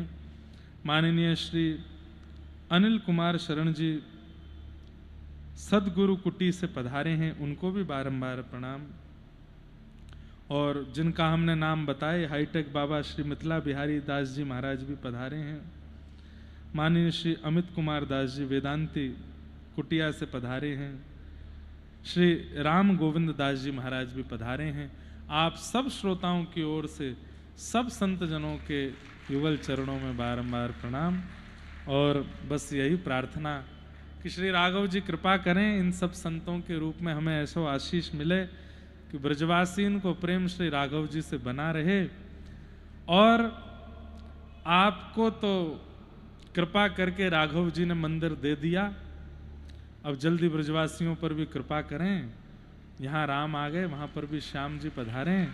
ऐसे सब संत जन कृपा करके श्री वृंदावन के प्रति अब अपनी दृष्टि डालें, और वहाँ पर भी श्री ठाकुर जी की जन्मस्थली का पुनः जो स्थान है वो प्राप्त हो और वहाँ निर्माण हो, ऐसी भावना। तो हम निवेदन कर रहे थे, लोकस्य जानतो विद्वांस चक्रे भागवत संहिताम। श्रीमद् भागवत जी की रचना की। हम कोई प्रसंग सुना रहे थे क्या? भूल गए कहां थे, क्या सुना रहे थे? कोई याद दिलाओ। है नहीं, वो तो हम सुना दिए। और कोई जब संत जन आए उस समय कुछ सुना तो रहे थे, अब याद नहीं आ रहा क्या सुना रहे थे। हैं?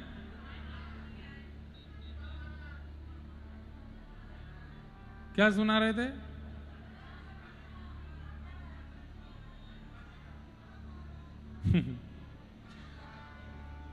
दो चारों को पता है तो बाकी बोले हम कैसे पता चले कि हमको पता? कुछ भी बोल दो।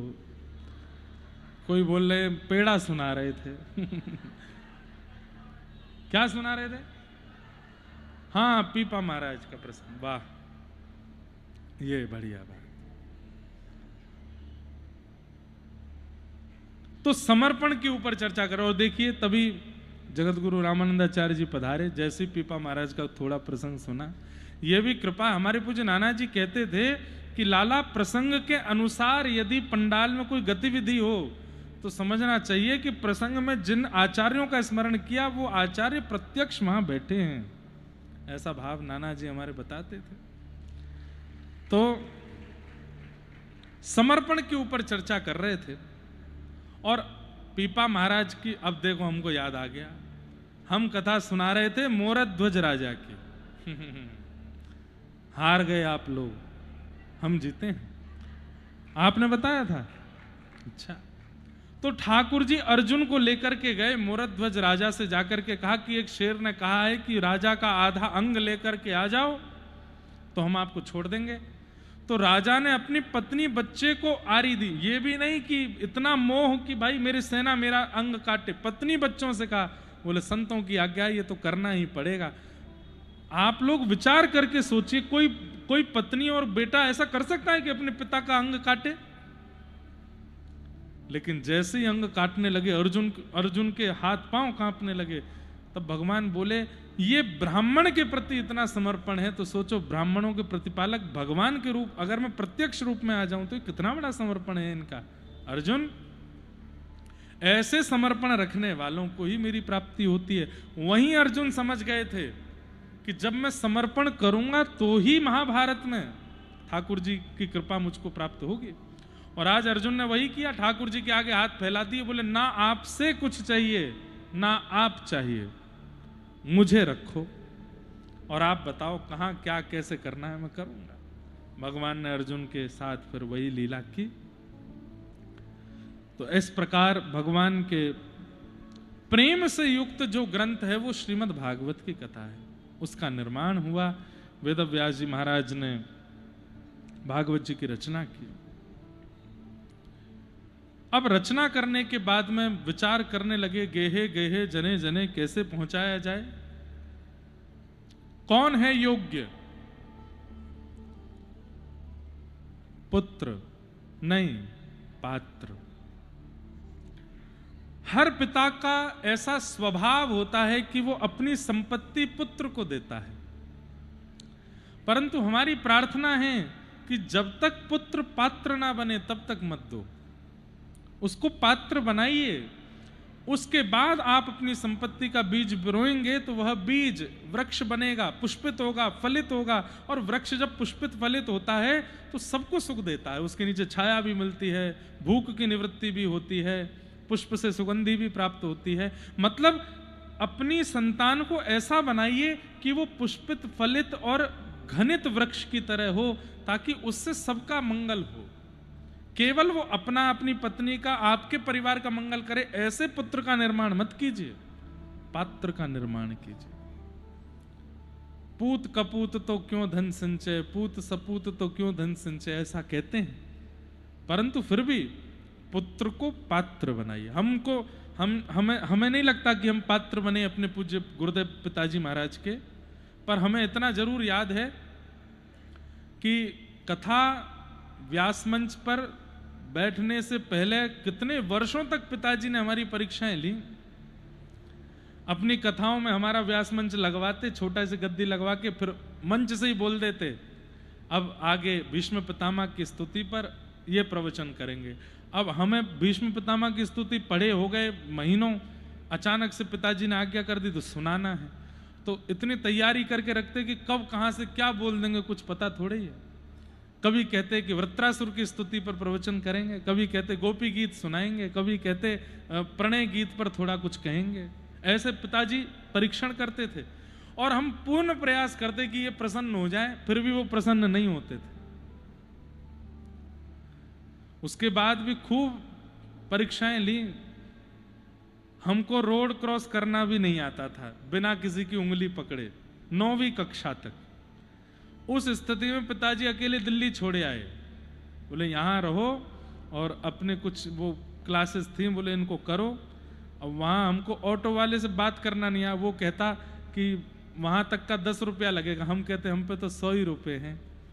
तो ऑटो वाला कहता बोले बदले में मैं 80 दे दूंगा। मैंने नहीं, आप 100 रख लेना पर हमको छोड़े आओ। ऐसे थे हम, ऐसी स्थिति में पिताजी छोड़ के आए, बहुत परीक्षा की। हमें नहीं लगता कि हम पात्र बने, पर उन्होंने पूर्ण प्रयास किया कि पुत्र पात्र बने तभी व्यासपीठ दूंगा, तब तक नहीं दूंगा।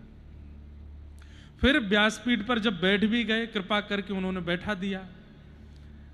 उसके बाद कितने वर्षों तक कथाएं नहीं हुई। तो हम पिताजी से कहते, पिताजी आपकी इतनी कथा होती है, एक आध हमको करने दे दिया करो। बोले खबरदार, हम किसी को बोलेंगे भी नहीं कि तुम्हारी कथा कराओ, कोई स्वयं आकर के कहे तो करना, नहीं तो नहीं।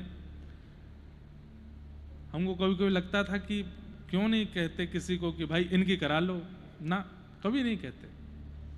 तो हमने अपने पिताजी से भी सीखा है, हम आज के पिताओं को भी कहेंगे, पुत्र हो पुत्री हो, ये कामना तो सब संतान, सब माता पिता की होती है, पर पात्र हो ये कोई नहीं सोचता।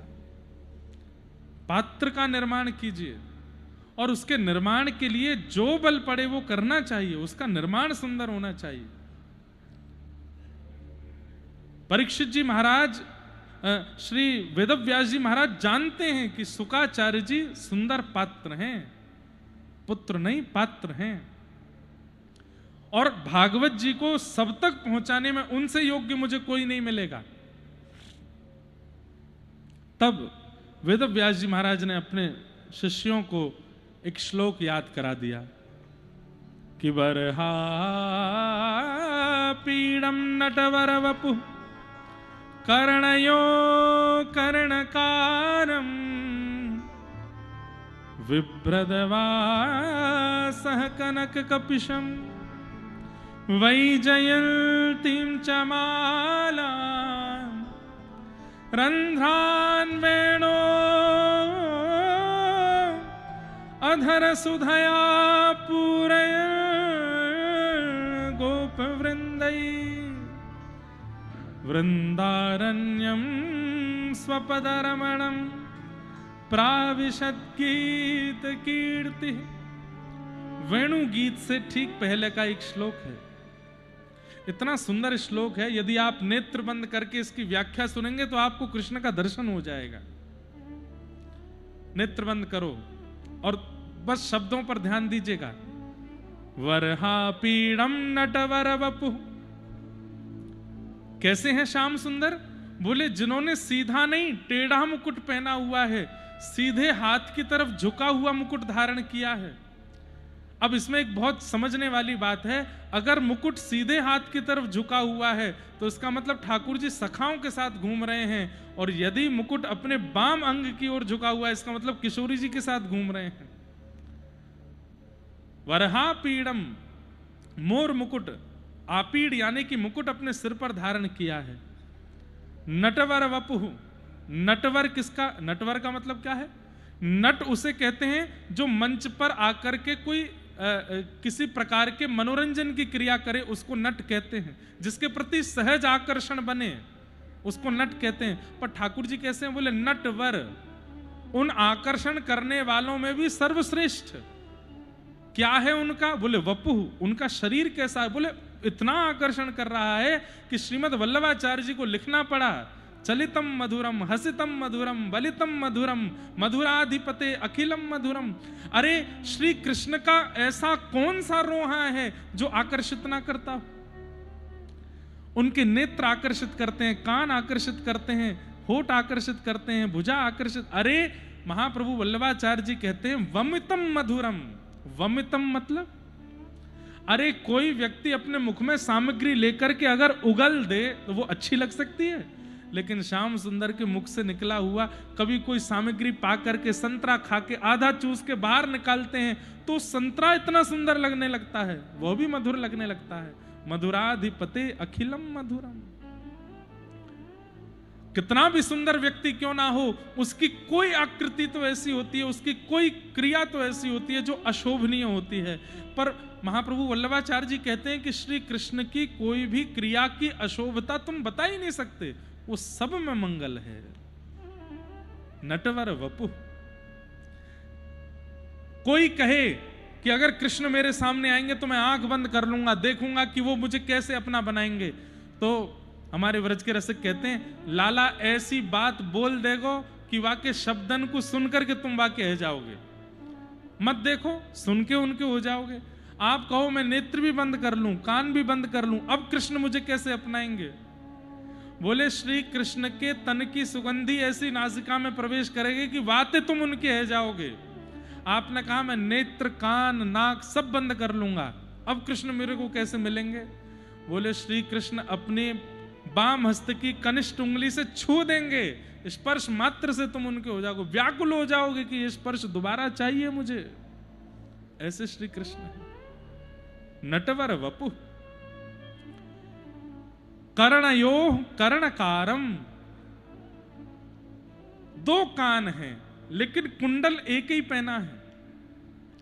तो बोले ऐसे कैसे? बोले कुंडल नहीं है, कन्नेर का पुष्प धारण किया है कान के ऊपर। और जब बाएं ओर चल रहे ग्वाला कहते हैं लाला वो पुष्प मां बढ़िया ना लग रहा, बाकू यहां पहन ले, तो उसी पुष्प को उछालते हैं आकाश में और दूसरे कान में पहन लेते हैं। तब दाहिने ओर के सगा कहते हैं ना ना लाला मां बढ़िया ना लग रहा, यहीं पहन ले, तब पुनः उस पुष्प को उछालते हैं, फिर अपने दाहिने कान में पहनते हैं। मतलब एक ही पुष्प को दोनों कानों में बार बार पहन रहे हैं। कर्णयोः कर्णकारम बिभ्रदवासः कनक कपिसम, ऐसी पीतांबरी पहन करके निकले हैं कि आकाश में सूर्य अपने आप को बादलों की ओट में छुपा लेता है कि जब एक सूर्य पृथ्वी पर घूम रहे हैं नंद नंदन, तो मेरी क्या आवश्यकता है, सूर्य भी लज्जित हो जाए। ऐसी ऐसी पीतांबरी पहन के जो निकले। और वही जयंतीम चमालाम, पंच पुष्पों से निर्मित ये वैजंती माला गले में धारण करते हैं। और वो वैजंती माला भी छाती तक नहीं, नाभि तक नहीं, घोंटू तक नहीं, ऐसी माला ठाकुर जी पहनते कि गले में पहने और पैर के अंगूठे तक वो स्पर्श हो। सब मंदिरों में देखो ऐसी ही माला पहनते हैं ठाकुर जी। क्यों?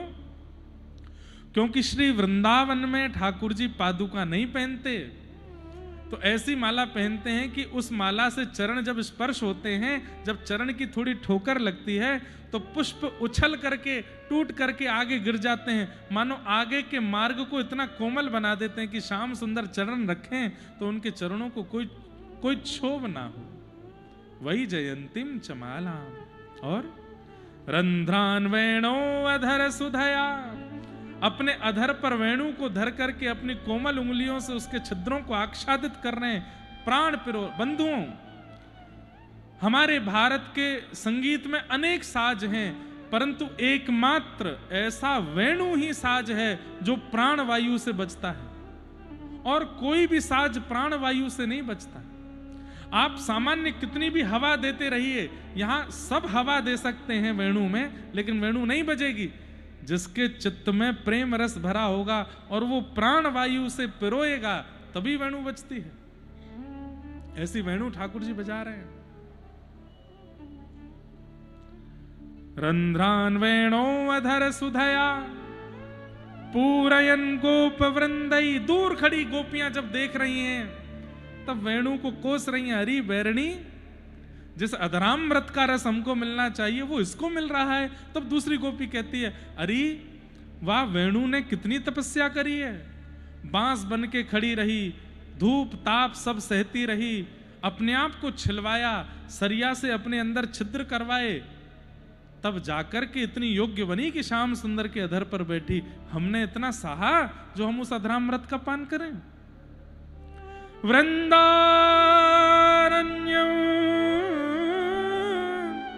स्वपदरमणं प्राविशद गीत कीर्ति, ललित गति विलास वल्गुहास। अपने कोमल चरणों से ठाकुर जी एक चरण इधर रखते हैं, एक चरण उधर रखते हैं, मटकते हुए श्याम सुंदर वृंदावन में अपने बिना पादुका वाले चरणों से प्रवेश कर रहे हैं। संपूर्ण वृंदावन की रज झंकृत हो रही है, आनंदित हो रही है। श्याम सुंदर ने कितकू आ जाओ, हम पे नेक अपने चरण पधरा जाओ। कितनी सुंदर छवि है। कहते हैं हमारे श्री कृष्ण टेढ़े मेढ़े क्यों चलते हैं, तब इसके पीछे भाव बताते हैं। आगे गैया चल रही है और वो गायों के खुरों से पृथ्वी में जो छोटे छोटे गड्ढे होते हैं, तो ठाकुर जी कहते हैं ये भूदेवी मेरी पत्नी है, ये पृथ्वी मेरी पत्नी है, और वामे या गैयान के खुरन से ये गड्ढा है गए, कहीं यहाँ कुछ क्षोभ नहीं है रहे हो। तो ठाकुर जी भूदेवी से कहते हैं तुम्हारे ऊपर जो क्षोभ होता है उसकी औषधि क्या है? तो भूदेवी कहती हैं आपके चरणारविंद। जहां जहां आपको लगता हो कि मुझे क्षोभ हुआ, अपने चरण से स्पर्श कर दिया करो, मैं प्रसन्न रह जाऊंगी। तो गैया जहां जहां अपने खुर रखती है, ठाकुर जी पृथ्वी देखते हुए चलते हैं, और जहां जहां ठाकुर जी को लगता है कि यहां ज्यादा क्षोभ हुआ वहीं चरण रखते हैं। तो एक चरण यहां, एक चरण वहां, एक चरण इधर, एक चरण इधर। इसलिए ठाकुर जी की गति कैसी लगती है? जैसे मानो ललित गति के साथ चल रहे हों। अपने कटाक्ष नेत्रों से कभी इधर देखते हैं, कभी इधर देखते हैं, सबके चित्त को मोहते हुए चल रहे हैं। अब यही श्लोक वेद व्यास जी ने अपने शिष्यों को रटा दिया और कहा जाओ हिमालय पर जब आप पत्र पुष्प आदि पूजा सामग्री लेने जाते हो तब इस श्लोक का गायन किया करो, क्योंकि जानते हैं कि वहां पुत्र सुखदेव बैठा है। जैसे ही वे बालक हिमालय की कंदराओं में जाते हैं पत्र पुष्प तुलसी आदि का चयन करने, गाते हैं वरहा पीडम नटवर वपुः कर्णयो कर्णकारम विभ्रतवासः कनक कपिसम वैजयंतीम चमालाम। और वहीं श्री सुखदेव जी महाराज जो निर्गुण ब्रह्म की उपासना कर रहे थे, तभी कानों में ये श्लोक गया, और ये श्लोक जाते ही मन में छवि बनी। कैसी छवि? बड़े बड़े नेत्र हैं, सांवला सलोना स्वरूप है, वेणु बजा रहे हैं, ललित गति से चल रहे हैं। सुखदेव जी का मन आनंदित हो उठा, नेत्र खुल गए। वर्षों से तप में बैठा हूं, कोई मुझे मेरे इस भाव को भंग नहीं कर पाया। ये कौन बालक था जो अभी अभी मेरे चित्त में आया? दौड़ करके उन छोटे छोटे बालकों के पास गए। ये कौन सा श्लोक है? ये कहां से लेके आए हो तुम लोग? अरे हमें तो एक ही श्लोक याद है, हमारे गुरुदेव ने तो ऐसे श्लोकों की 18,000 श्लोकों की श्रृंखला संहिता तैयार की है। आपको सुनना हो तो चलो। सुखदेव जी चलने लगे, लेकिन अचानक फिर बैठ गए और मन में सोचने लगे, इतना चंचल बालक, मैं कहां ग्रह त्यागी विरक्त, ये कहेगा मुझे माखन खिलाओ, मुझे ऐसे सजाओ, मुझे ये पिलाओ, मैं कैसे लाके दूंगा उसको? मैं नहीं जाऊंगा, तुम जाओ। बालक लौट करके वापस आए तो वेद व्यास जी ने पूछा, क्यों ऊपर हिमालय की कंदराओं में जब गए कोई मिला था क्या? तब एक हाँ, एक छोटे से बटुक ब्रह्मचारी मिले तो थे। सुख जैसी उनकी नासिका थी, जैसे मानो तोते की नाक हो। वर्ण भी वैसा ही था, बोलते भी बड़े मधुर थे। वे आ रहे थे हमारे साथ, पर अचानक से रुक गए। व्यास जी समझ गए, बोले ये सोच रहे हैं कि मैं विरक्त हूं, मैं सन्यासी हूं, मैं गृह त्यागी हूं, मैं कृष्ण की उपासना कैसे कर सकता हूं? कृष्ण की उपासना तो वे करेंगे जो मालदार वाले हों।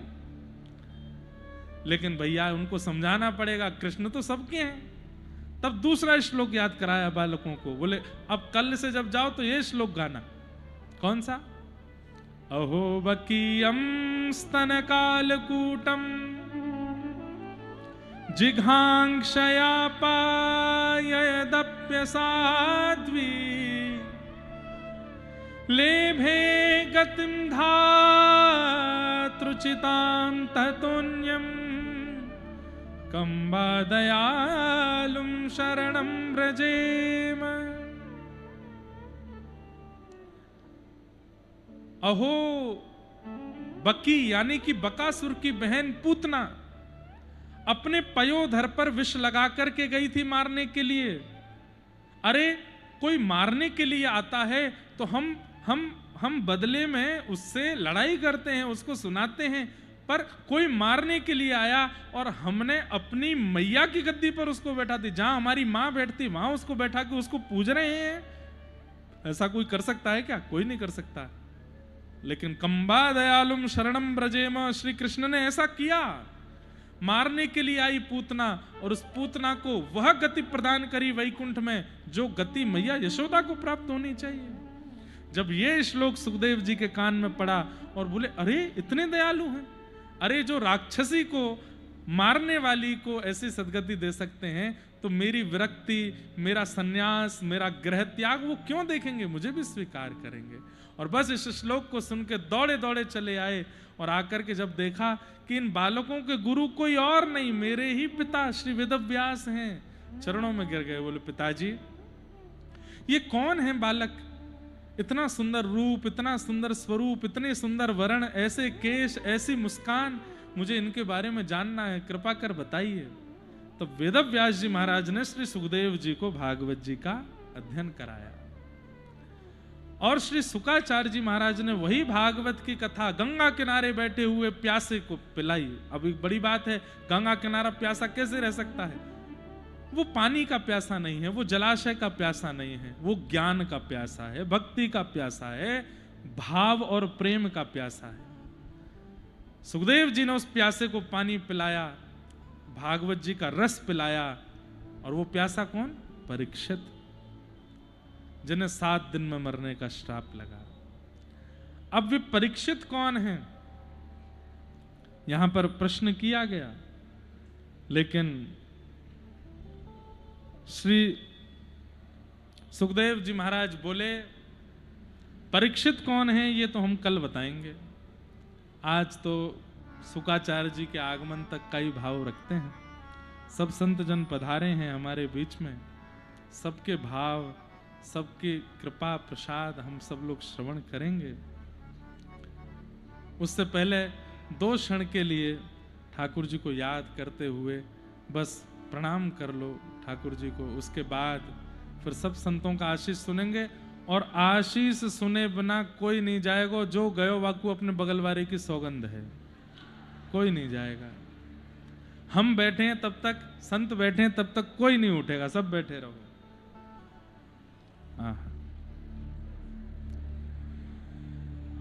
हरि नाम लेने वाला, हरि नाम लेने वाला, हरि नाम गाने वाला, हरि नाम गाने वाला, हरि का है प्यारा, हरि का भजन करो, हरि है हमारा, हरि का भजन करो, हरि है हमारा। ओ हरि का भजन करो, हरि है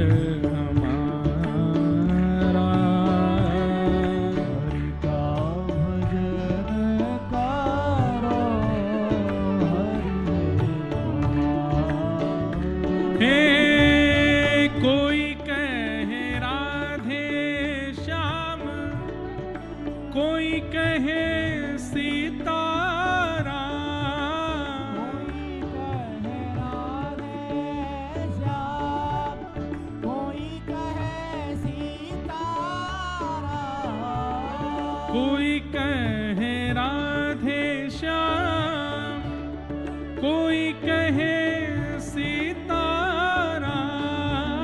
कोई कहे राधे श्याम, कोई कहे सीताराम,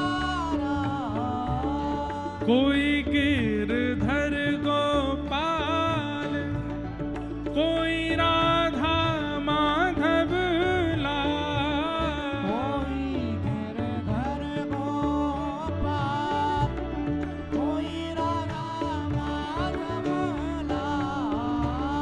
यही हरि दीन बंधु, यही हरि दीन बंधु, यही हरि करुणा सिंधु, यही हरि करुणा सिंधु। हो नमो बारंबार, हरि का भजन करो, हरि है हमारा।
एक बार हरि बोल, मैया तेरे पाँव पड़ूं एक बार हरि बोल। हमारे श्री चैतन्य महाप्रभु, नित्यानंद महाप्रभु गांव गांव जाते थे और सब गांव वासियों से जाकर के बस कहते थे, आप सबके पैर पड़ते हैं, एक बार बोल दो हरि बोल।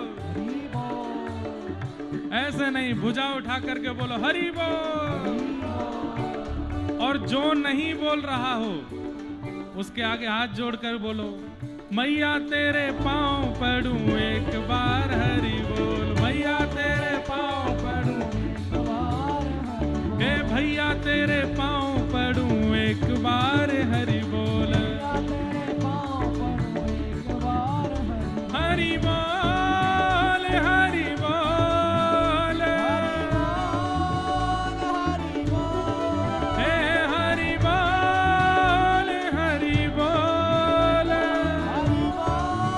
हरि बोल। हे मुकुंद माधव हरि हरि बोल, माधव हरि हरि बोल। प्यारे केशव माधव हरि हरि बोल, माधव हरि हरि बोल। मैं नाम गुण गाऊंगो एक बार हरि बोल, एक बार हरि बोल। मैं द्वारे द्वारे जाऊंगो एक बार हरि बोल, द्वारे जाऊंगो एक बार हरि बोल। दोनों भुजा उठाऊंगो हरि हरि हरि बोल, हरि हरि हरि बोल। हे मैया तेरे पाँव पड़ूं एक बार हरि बोल, मैया तेरे पाँव पड़ूं एक बार हरि हे हरि बोल, हरि बोल, हरि बोल। हरि बोल। हे हरि बोल, हरि बोल, हे मुकुंद माधव हरि हरि बोल, माधव हरि हरि बोल। मुकुंद माधव हरि हरि बोल, माधव हरि हरि बोल। हे मुकुंद माधव हरि हरि बोल, माधव हरि हरि बोल। हाँ मुकुंद माधव हरि हरि बोल, माधव हरि हरि बोल। हे मुकुंद माधव हरि हरि बोल। माधव हरि हरि बोल। आगे वाले जो हैं एक बार पीछे देखो, पीछे देखो, ऐसे नाचते हैं भावी जन, ऐसे बोलते हैं हरि बोल। पीछे वाले बोल के दिखाओ भुजा उठा के, हरि बोल, हे हरि बोल, हरि बोल, हरि बोल। हे हरि बोल, हरि बोल, हरि हे मुकुंद माधव हरि हरि बोल, आह मुकुंद माधव हरि हरि बोल, माधव हरि हरि बोल। हे मुकुंद माधव हरि हरि बोल, माधव हरि हरि बोल। मैया तेरे पाँव पड़ूं एक बार हरि बोल, मैया तेरे पाँव पड़ूं, एक बार हरि बोल। प्यारे भैया तेरे पाँव पड़ूं एक बार हरि बोल। मैया तेरे पाँव पड़ूं एक बार और हरि बोल। एक बार हरि बोल, बार बार हरि बोल। एक बार हरि बोल, बार बार हरि कभी बोल। चैतन्य चरित्र सुनिएगा, इतना सुंदर प्रसंग है श्री नित्यानंद महाप्रभु का। कैसे हरि बोल बुलवाते हैं। गांव के लोग कहते हैं हम हरि बोल करेंगे तो घर में रोटी कौन बनाएगा। नित्यानंद महाप्रभु कहते हम बनाएंगे रोटी, हम काटेंगे सब्जी। बोले तुम क्या करो, बाहर जाओ, भुजा उठा के हरि बोल बोलो, ए हरि बोल, हरि बोल, हरि बोल। हरि बोल। हे हरि बोल, हरि बोल, हरि बोल। हरि बोल। हे राघव माधव हरि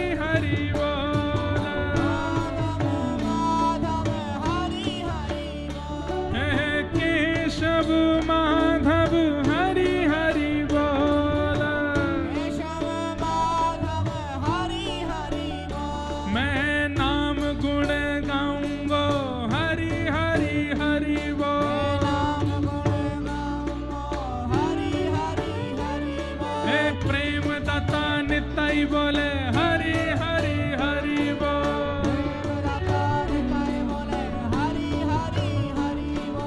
हरि हरि हरि बोल हरि हरि हरि बोल। हे हरि हरि हरि बोल हरि हरि हरि बोल। हनुमान गढ़ी हनुमान जी बोले हरि हरि हरि बोल।